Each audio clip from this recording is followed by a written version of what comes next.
I just make a video yesterday in regard of Mother Bio. Mother Bio don't finally talk. And this in talk for 26 minutes, if not plus or minus, right? And I go for citizens the week elect for your waiting Mother Bio talk na the United Nations General Assembly, the 80th session, right?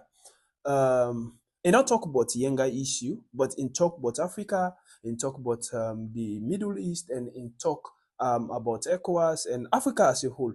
But truly speaking, in talk as a man and in talk really for make Salom proud. Now stay blessed and God bless you. Now listen with him Mother Bio say. This we get for make am to part 5. The part na in the come so. Just don't call am. President of the General Assembly, the Secretary General, Excellencies, distinguished ladies and gentlemen, I congratulate Her Excellency Annalena Baerbock on her election as President of the General Assembly to lead this historic 80th session of the General Assembly. I thank her predecessor, His Excellency Philemon Yang, for his distinguished leadership during the 79th session. I commend the Secretary General, Antonio Guterres, for his steadfast commitment to the ideas of the United Nations during these increasingly turbulent times.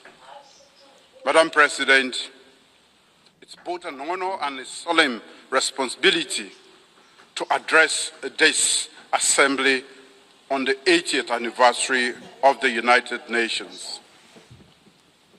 This Assembly is not just ceremonial.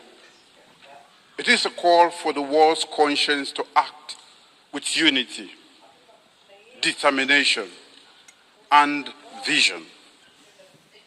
Our theme, Better Together, 80 years and more for peace, development, and human rights, both celebrates and summons. It reminds us that cooperation delivers progress. It also demands that we reimagine multilateralism so that peace, dignity, and equality are not promises on paper, but realities in the lives of people. Yes, Deepa, una clap for her.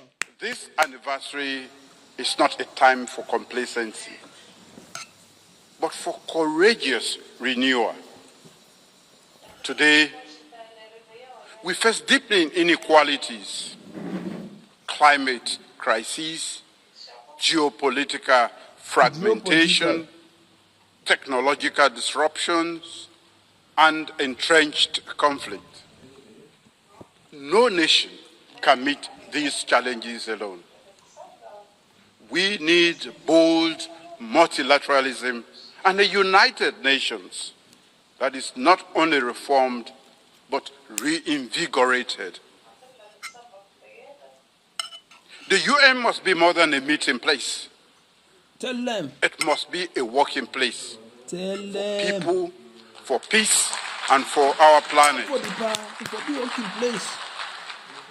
Madam President, Sierra Leone is a small state that has relied heavily on the United Nations Charter and now helps to uphold it. We speak with independence and conviction because we have lived the cost of its absence.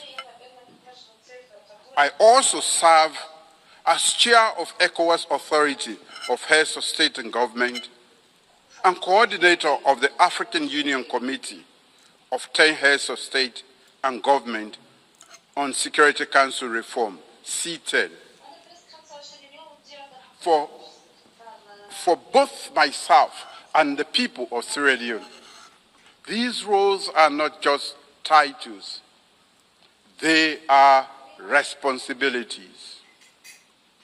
They reflect Sierra Leone's conviction that principled multilateralism Mr. Kappa, is the surest Minister, defense Information of Minister, law, Samuel equity, and peace. Since 1945, the Charter's promise of sovereign equality, non-aggression, and human dignity have been the bedrock of small states like ours. In 1961, when Sierra Leone first addressed this assembly, our founding Prime Minister, Sir Milton Magai, pledged that our voice would be independent and principled, guided not by bitterness, but by conviction. That pledge remains our compass. We stand for justice and equality. We uphold the rights of all people to self-determination. We speak truth. We speak truth to power and act in defense of humanity and the rule of law. Small states are not inherently small. Our sovereignty is equal and our responsibilities are the same. Leadership is not the loudest voice in the room. It is the clearest voice for justice. Madam President, our current term on the UN Security Council has deepened these convictions. Guided by the Charter, we have championed peace through dialogue, upheld international law, and promoted prevention as the first duty of collective security. Talk about Yengao. We have supported efforts to stabilize Eastern Democratic Republic of Congo, de-escalated tensions in the Middle East, and supported political transition in Lebanon and Syria for peace and stability. We have also seen the Security Council's limits, its paralysis in the face of grave human suffering. Nowhere has this failure been heart-wrenching than in Gaza. Oh, Gaza talk. Listen, Gaza is talk about. A preventable genocide was not prevented.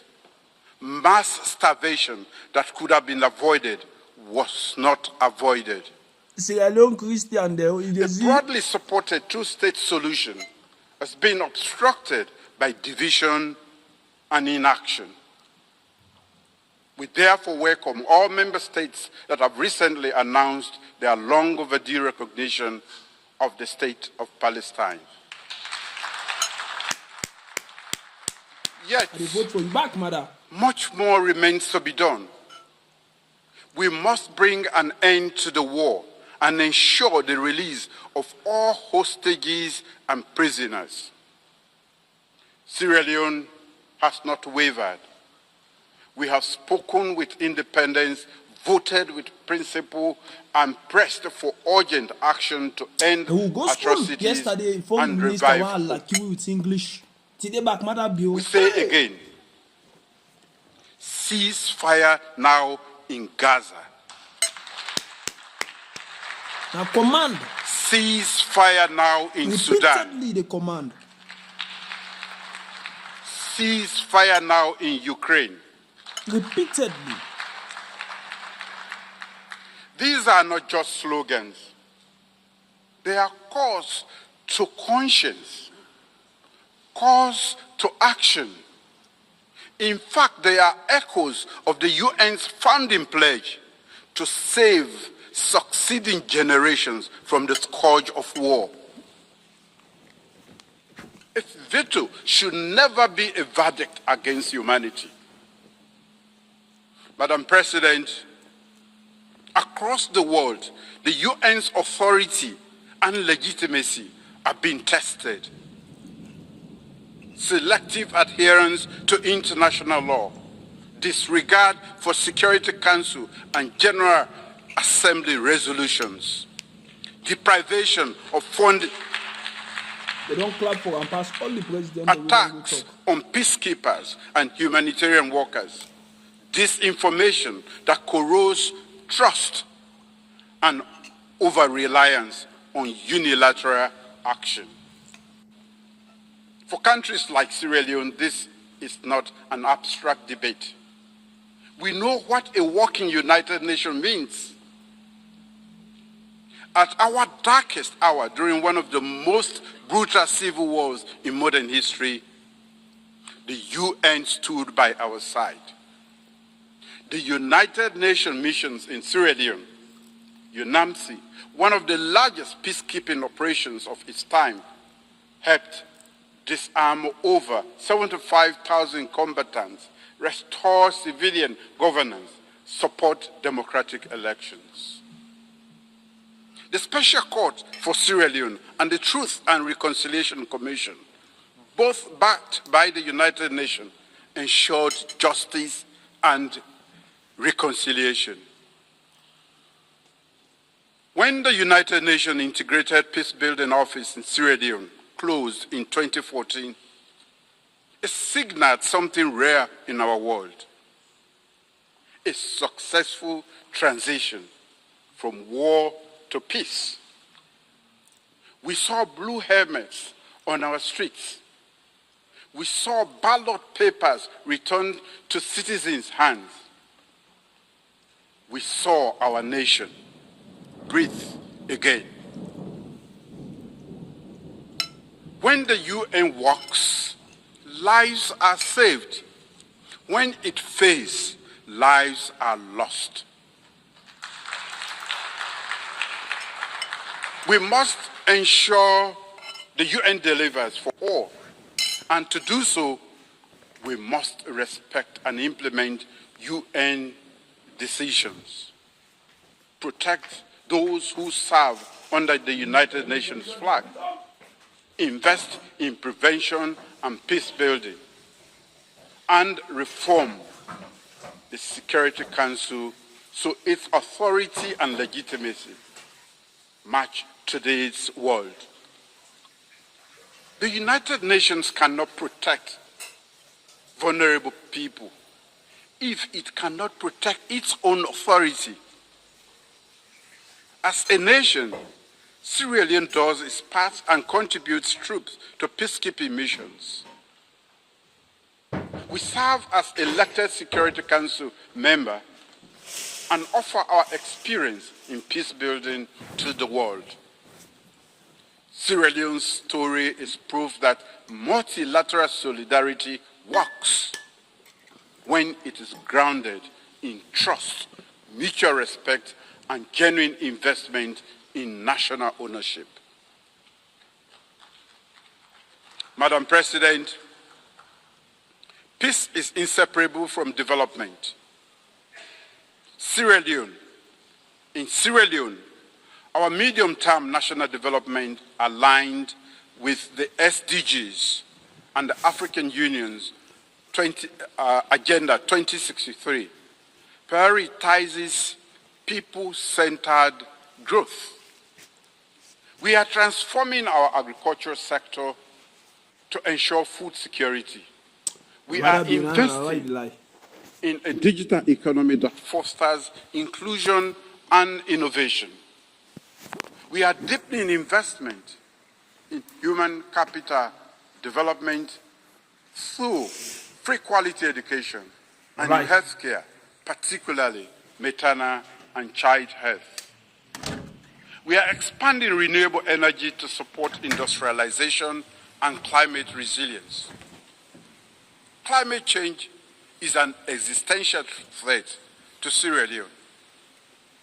Our greenhouse gas emissions are negligible, yet our people and our wide coast bears the cost through erosion, flooding, and pressure on food systems and fisheries. We have mainstreamed climate adaptation and strengthened disaster preparedness.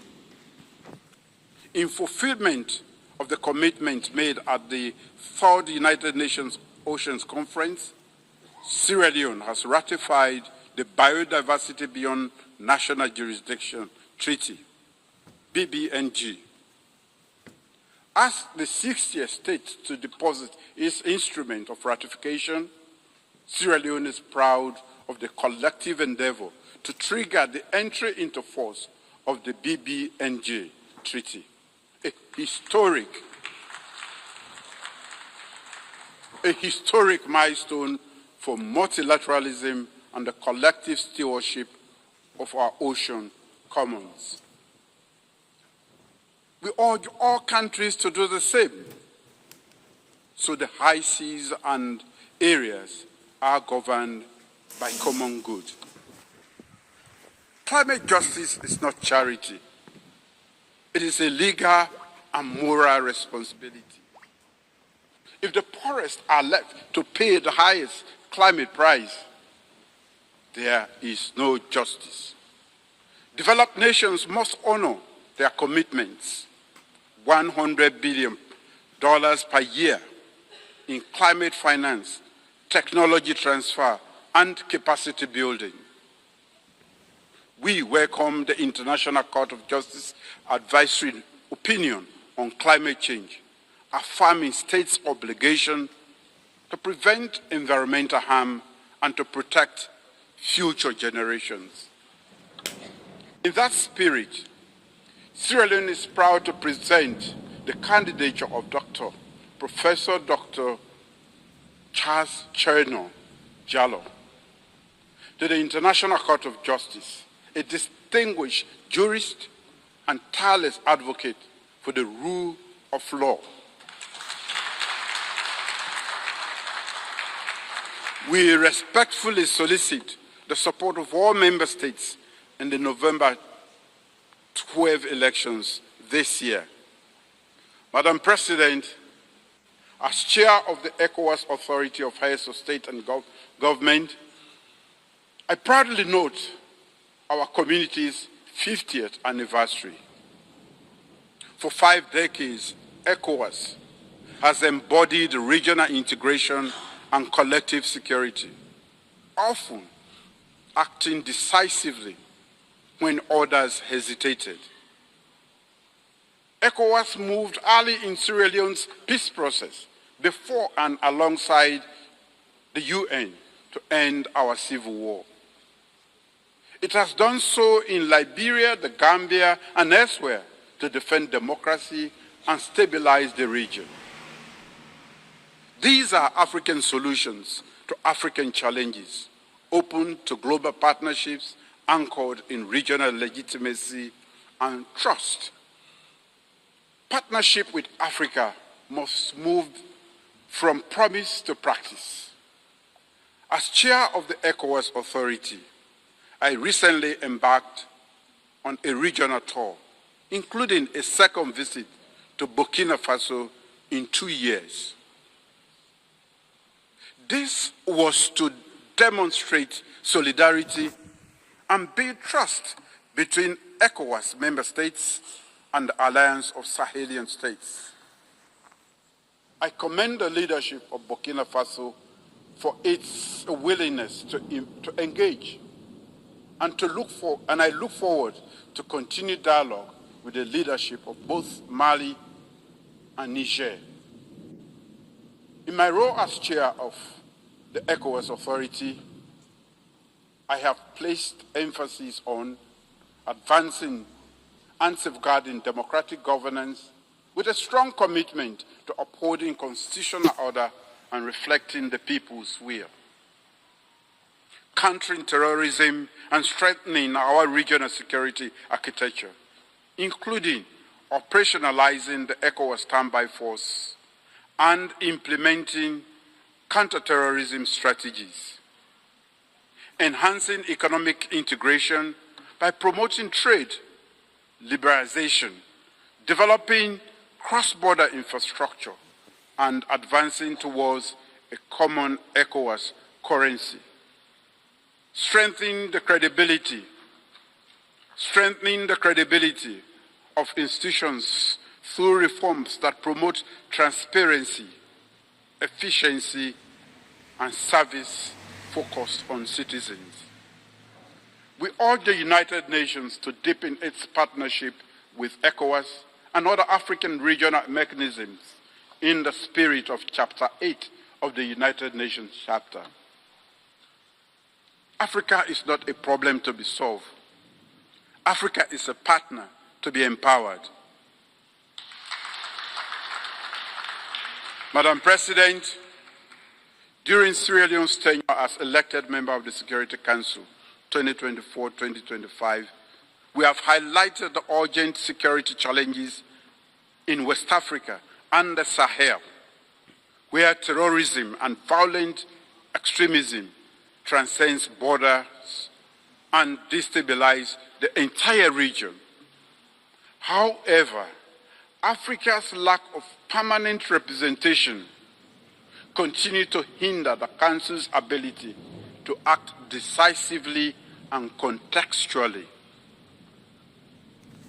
We have advocated for a comprehensive approach to counterterrorism in the Sahel, linking security with development, governance reforms and regional cooperation, and strengthening the UN-AU ECOWAS partnership. Too often, however, the Council's response has been hindered by narrow geopolitical interests, delaying action that could have saved lives. Our experience confirms a clear truth. Lasting peace requires inclusivity, ownership, and legitimacy. The Council's structural imbalance undermines its credibility and must be addressed to ensure the safeguarding of collective security. Madam President, in my capacity as coordinator of the African Union Committee of 10 on Security Council reforms, I speak on behalf of a continent still excluded from the permanent representation on the Council. Africa, home to 1.4 billion people and the largest regional bloc in the United Nations, still has no permanent seat. This is unjust and untenable. Exactly. It undermines the credibility of the Council and the legitimacy of its decisions. The common African position expressed in the Eswatini Consensus and SAT Declaration calls for at least 2 permanent seats for Africa with full rights and prerogatives, including the veto, if retained, and 2 additional non-permanent seats.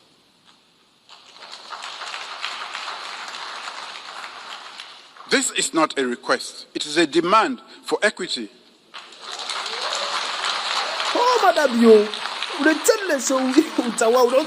It is a test of UN's commitment to fairness and its own charter.